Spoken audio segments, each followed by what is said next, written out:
Weather. Hurricane Beryl still a powerful Category 4 storm tonight. It has moved away from Jamaica. They still have an onshore flow there, so storm surge is still an issue.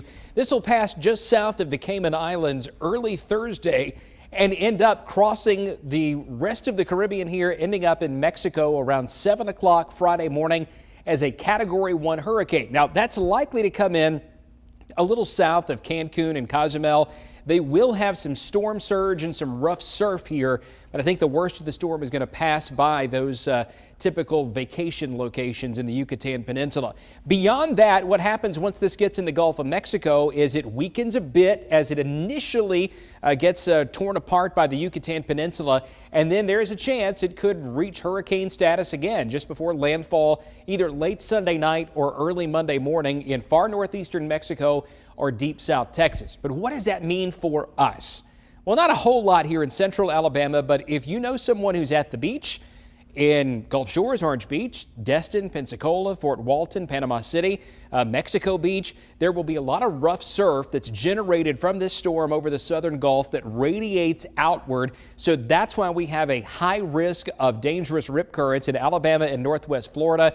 If you know somebody that's down there for the weekend or you're going down Saturday, Sunday, or Monday, pay attention to that. It's a big deal. There's a heat advisory up for tomorrow. Thankfully, we don't have the pink on the map here in Alabama. That's an excessive heat warning. Heat index over 110 degrees in parts of Mississippi earlier today. I don't think we quite get there tomorrow. In fact, some clouds may keep the warm up a little slow to start early in the morning, but we'll end up with a heat index that could go as high as 108 tomorrow afternoon. 30% chance of some spotty storms, and the ground's going to be pretty dry for fireworks tomorrow evening, unless you're the lucky one that gets one of those brief afternoon storms. Birmingham's high, 96 tomorrow, but with the thick tropical humidity, it feels like 105.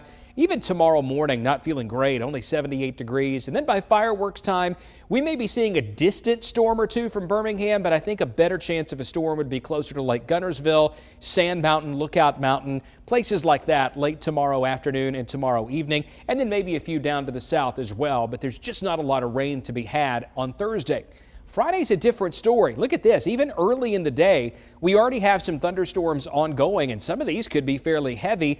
But then we focus to the north as a cold front begins to move in, and some of these storms that develop Friday afternoon, we could end up with some isolated severe thunderstorms here and there. So that's something that we're going to keep a very close eye on. Friday, impact weather because of the heat and humidity. Saturday, less humid to the north of Birmingham, still sticky to the south. And Sunday, we're forecasting highs in the low to mid 90s.